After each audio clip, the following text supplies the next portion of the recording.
بسم اللہ الرحمن الرحیم الحمد للہ وحدہ والصلاة والسلام علی من لا نبی بعدہ اما بعد السلام علیکم ورحمۃ اللہ وبرکاتہ۔ الحمد للہ، اللہ کے فضل و کرم سے آج الرشاد قربانی کورس کا 5واں سبق آپ حضرات کے سامنے پیش کیا جا رہا ہے۔ آج کے ہمارے سبق میں 3 موضوعات پر بات ہوگی۔ پہلا عنوان، پہلا موضوع اجتماعی قربانی کے اہم مسائل۔ اس عنوان کے تحت گزشتہ سبق میں اجتماعی قربانی اور اس کی طرف بڑھتے ہوئے رجحان کے اسباب کا ذکر کیا گیا تھا، اور آج اجتماعی قربانی کے اہم مسائل کے عنوان کے تحت اجتماعی قربانی میں پائی جانے والی جو کوتاہیاں ہیں ان کا تذکرہ کیا جائے گا، اور دوسرے نمبر پر قربانی کے حوالے سے ہی چند اہم مسائل کے عنوان پر 3-4 مسائل ذکر کیے جائیں گے۔ اس میں عقیقہ کا حصہ رکھنا قربانی کے اندر، یعنی عقیقے کی نیت سے شریک ہونا، یا فوت شدہ کا حصہ رکھنا، یا اسی طرح اجتماعی قربانی میں کوئی شریک ہے تو وہ قربانی سے پہلے فوت ہو جاتا ہے تو اس کا کیا حکم ہے۔ اس طرح چند مسائل آپ کے سامنے نقل کیے جائیں گے، ذکر کیے جائیں گے، اور پھر تیسرے نمبر پر قربانی کے اندر پائی جانے والی عمومی کوتاہیاں، ان کا تذکرہ انشاءاللہ العزیز کیا جائے گا۔ تو پہلا عنوان ہے ہمارا اجتماعی قربانی کے اہم مسائل کے تحت اجتماعی قربانی میں پائی جانے والی کوتاہیاں۔ یہ 2 طرح کی ہوتی ہیں۔ نمبر 1 وہ کوتاہیاں ہیں جو شرکاء کی طرف سے، جتنے لوگ شریک ہوئے ہیں ان کی طرف سے جو کوتاہیاں پائی جاتی ہیں، ایک وہ ہیں، اور دوسری کوتاہیاں وہ ہیں جو عام طور پر منتظمین اور جو ادارے اجتماعی قربانی کا اہتمام کرتے ہیں ان کی طرف سے پائی جاتی ہیں۔ تو ہم انشاءاللہ دونوں پر بات کرتے ہیں۔ پہلے بات کریں گے ہم شرکاء کی طرف سے جو کوتاہیاں ہوتی ہیں۔ سب سے پہلی کوتاہی ہے کہ نمود و نمائش کے لیے قربانی میں شرکت کرنا۔ یہ بہت بڑی کوتاہی ہے۔ یاد رکھیے گا، قربانی کا مقصد خالصتاً اللہ کی رضا ہے، اسی لیے تو اللہ رب العزت نے ارشاد فرمایا کہ لن ینال اللہ لحومها ولا دماؤها ولکن ینالہ التقوی منکم، کہ تمہارا جو دل کے اندر اللہ کا خوف ہے، جو تقوی ہے، وہ اللہ کو پہنچتا ہے۔ گوشت، خون، یہ اللہ کو نہ ان کی ضرورت ہے اور نہ یہ اللہ کو پہنچتا ہے۔ اللہ کو جو پہنچتی چیز ہے وہ تقوی ہے، وہ اخلاص وہ اللہ کی رضا ہے۔ لہذا نمود و نمائش کے لیے، لوگوں کو دکھلاوے کے لیے، ریاکاری کے لیے قربانی میں شرکت کرنا، اگر کوئی شخص جس کی اللہ کی رضا کی نیت نہیں ہے، اب اگر یہ شخص اجتماعی قربانی میں شریک ہوتا ہے تو یہ سب کی قربانی کو خراب کر دے گا۔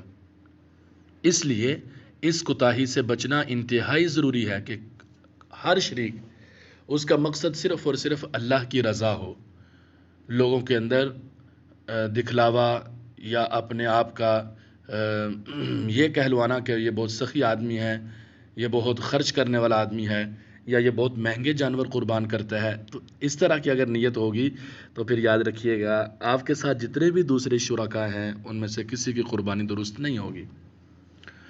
اسی طرح نمبر 2 گوشت کھانے کی نیت سے شرکت کرنا۔ اگر کوئی شخص قربانی میں شرکت کرتا ہے گوشت کھانے کی نیت سے، تو معلوم ہوا کہ اس کی جو نیت ہے وہ اللہ کی رضا نہیں ہے، لہذا اس کی قربانی درست نہیں ہوگی، اور چونکہ یہ ایک جانور ہے تو کسی کی بھی درست نہیں ہوگی۔ اس لیے ان کوتاہیوں سے بچنا انتہائی ضروری ہے۔ گوشت تو مل ہی جائے گا، گوشت تو مل ہی جائے گا قربانی میں، ظاہری بات ہے جانور ذبح ہونا ہے، وہ آپ کا ہے تو اس کا گوشت بھی آپ کو ملے گا، لہذا صرف جب ایک چیز مل ہی جانی ہے تو پھر اس کی وجہ سے اپنے عمل کو خراب کرنے کی کیا ضرورت ہے اس کو حاصل کرنے کے لیے۔ تو اس لیے گوشت ہمارا ہی ہے، ہمارا ہی ہوگا، ہر شریک کا ہوگا، لہذا وہ اپنی نیت درست کرے کہ نیت میری اللہ کی رضا ہے قربانی سے۔ چونکہ بعض لوگ یہ بھی سمجھتے ہیں، ایسا ہوتا ہے ہمارے معاشرے میں، بعض لوگوں کے زبانوں سے یہ بات نکلتی ہوئی ہم نے خود سنی ہے کہ یار قربانی کرنا ہی پڑے گی، اتنا بڑا خاندان ہے، گوشت تو آتا کوئی نہیں ہے، لہذا کم از کم گھر میں گوشت تو ہوگا۔ تو معلوم ہوا کہ یہاں گوشت کھانے کی نیت ہے، اللہ کی رضا مطلوب اور مقصود نہیں ہے۔ تو بہرحال قربانی جو ہے اس کا مقصد اللہ کی رضا ہونا چاہیے، گوشت کی کھانے کی نیت، نمود و نمائش کی یہ نیت نہ ہونی چاہیے۔ نمبر 3، شریک کا صحیح العقیدہ نہ ہونا۔ اجتماعی قربانی میں چونکہ 7 شرکاء ہیں، لہذا بہت اہتمام کرنا ضروری ہے کہ یہ جو شرکاء ہیں عقیدے کے اعتبار سے کیسے ہیں، چونکہ قربانی ہے مسلمان کی۔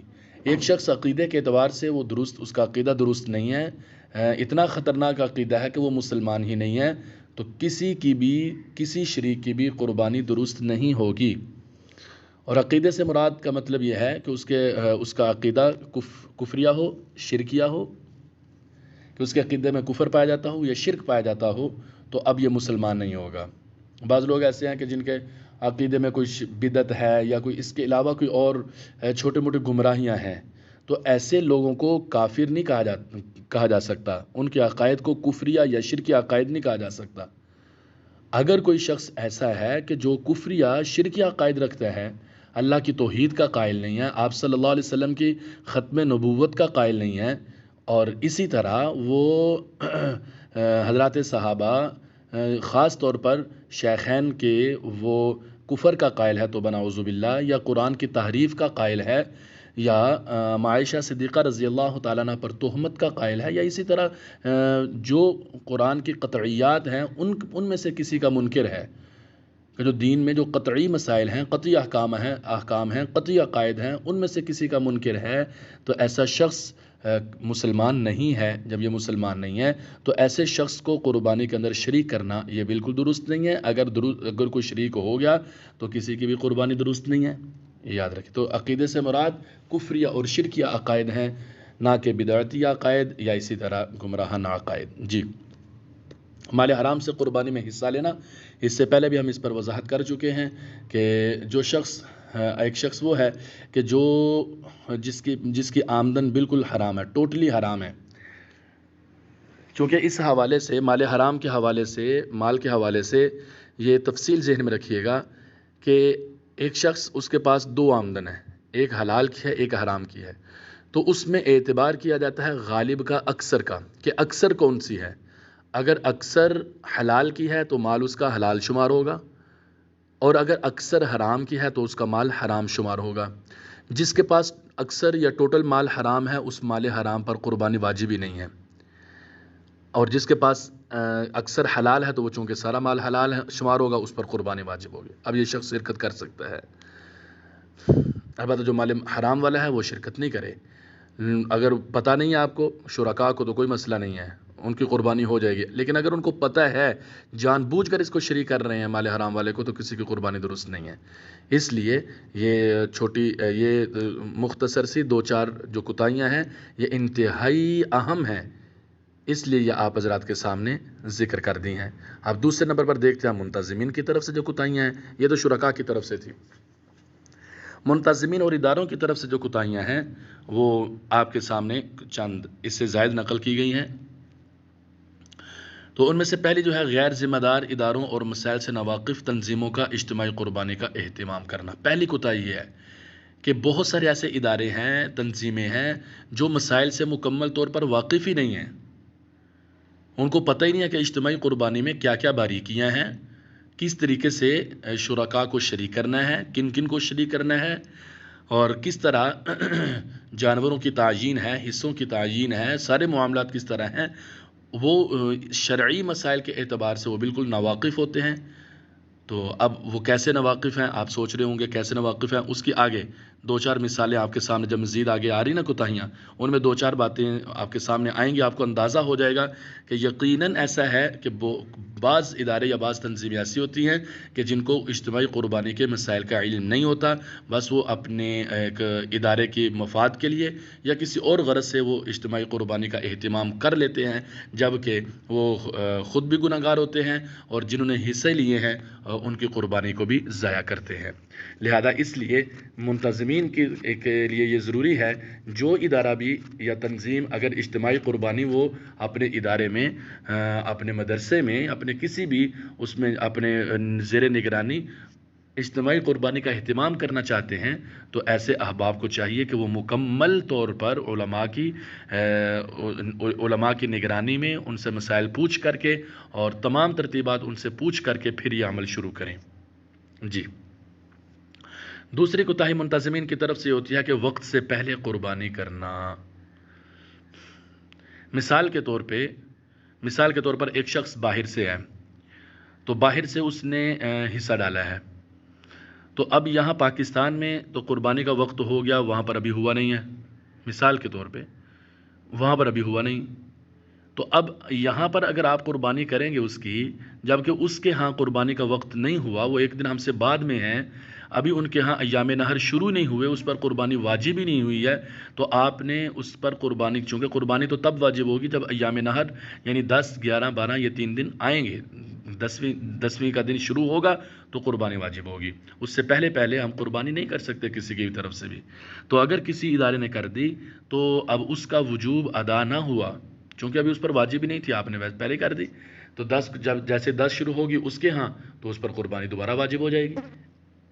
تو لہذا اس لیے منتظمین کو چاہیے کہ جتنے بھی شرکاء ہیں ان کے بارے میں مکمل معلومات کریں کہ یہ کہاں سے ہیں، آیا یہ پاکستان سے ہیں یا باہر ممالک سے ہیں، پھر وہ جو ان کے ہاں عید کا دن ہوگا یا جس دن یہ عید کی قربانی کر رہے ہیں تو وہاں پر بھی عید کا دن ہونا ضروری ہے، چاہے وہ پہلا، یہ ضروری نہیں کہ یہاں پہلا تو وہاں بھی پہلا ہو، یہاں دوسرا تو وہاں نہیں، یہ ضروری نہیں ہے. بس یہ ہے کہ قربانی کا دن ہونا چاہیے. اگر یہاں پہلا ہے تو وہاں دوسرا تیسرا بھی ہو سکتا ہے، تو کوئی مسئلہ نہیں ہے. یہاں دوسرا تو وہاں پہلا ہو تو کوئی مسئلہ نہیں ہے. جی، امید ہے کہ آپ بخوبی اس کو سمجھ گئے ہوں گے. تو وقت سے پہلے قربانی کرنا بھی درست نہیں ہے. یہ بھی اداروں کو چاہیے کہ اس کی مکمل تحقیقات کریں اور اس کی باریکیوں کو سمجھیں. نمبر 3، جانور یا حصہ کی بجائے گوشت متعین کرنا. اب بعض ادارے کیا کرتے ہیں کہ وہ جانور یا حصہ متعین نہیں کرتے بلکہ گوشت متعین کرتے ہیں. مثلا اگر بڑے جانور میں آپ حصہ لینے کے لیے گئے تو وہ آپ سے کہیں گے کہ آپ کو ہم 18 کلو گوشت دیں گے، آپ کے حصے میں 18 کلو آئے گا، 20 کلو آئے گا، 25 کلو آئے گا. اور تو یہ بالکل درست نہیں ہے، جبکہ جانور میں شریک ہونا چاہیے یا اس کے حصے میں، کہ یہ جانور میرا ہے بھئی، یہ آپ کی طرف سے ہوگا، یا آپ کا اس نمبر جانور میں آپ کا اتنا حصہ ہوگا، بھلے وہ 15 کلو آئے، 20 کلو آئے، 25 کلو آئے، جتنا بھی آئے. تو حصے متعین کرنا ضروری ہے، گوشت متعین نہ کریں، یہ بالکل غلط بات ہوگی، اس میں بہت ساری خرابیاں پائی جائیں گی.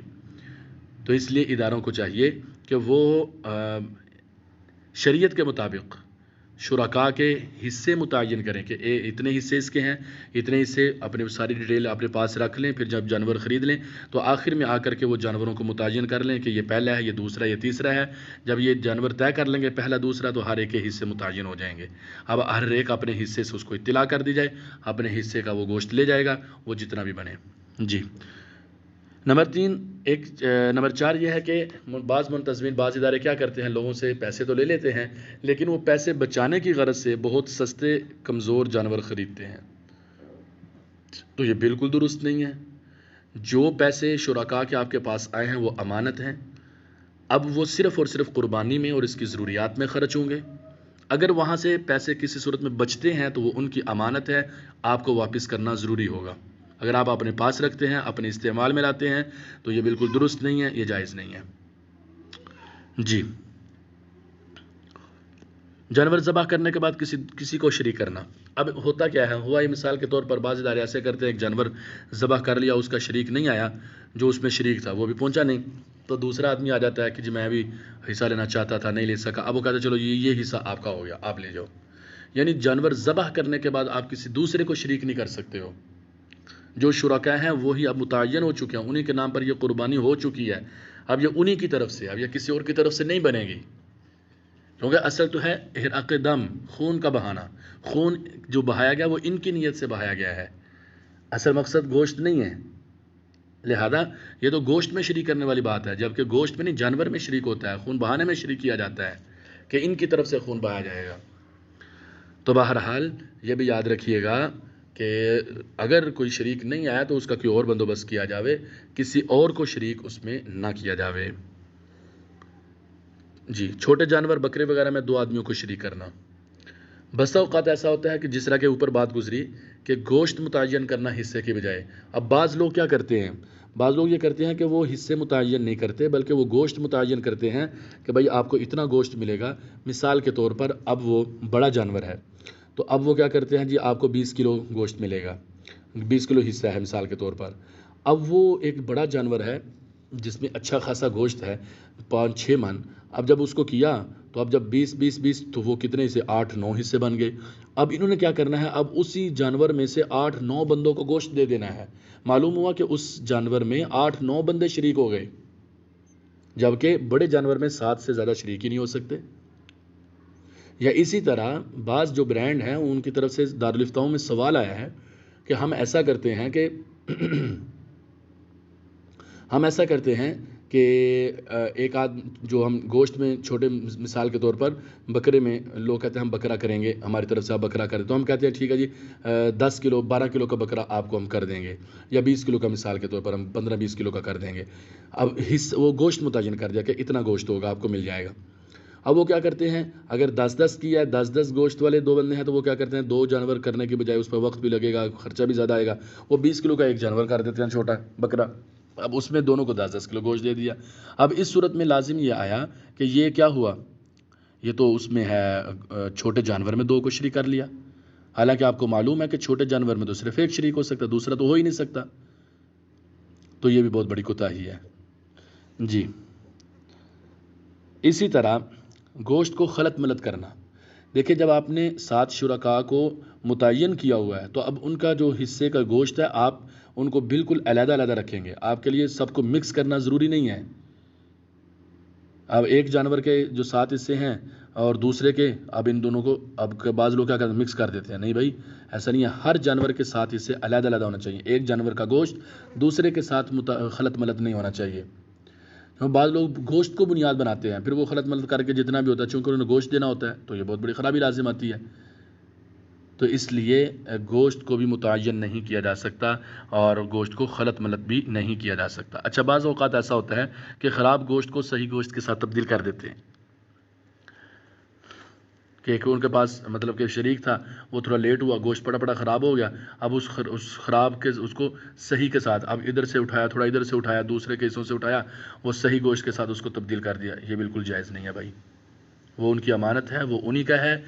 جو جس جانور میں شریک ہے مکمل طور پر اس کو اسی جانور کا مکمل گوشت دیا جائے گا. ایک بوٹی کا بھی آپ آگے پیچھے نہیں کر سکتے, کمی زیادتی نہیں کر سکتے. اس سارے جانور کو تولا جائے گا کتنا ہوا ہے, پھر اس کو سب شرکاء پر تقسیم کیا جائے گا, دوبارہ تول کر کے جتنا ہوگا ایک ایک بوٹی ان کو دی جائے گی. تو اس لیے یہ چند کوتاہیاں تھیں, ان کوتاہیوں کا تذکرہ آپ کے سامنے ہوا. تو اللہ سے دعا ہے اللہ ہم سب کو ان کوتاہیوں سے بچنے کی توفیق عطا فرمائے. اب ہم چلتے ہیں اپنے اگلے اسباق کی طرف, اگلے عنوان کی طرف.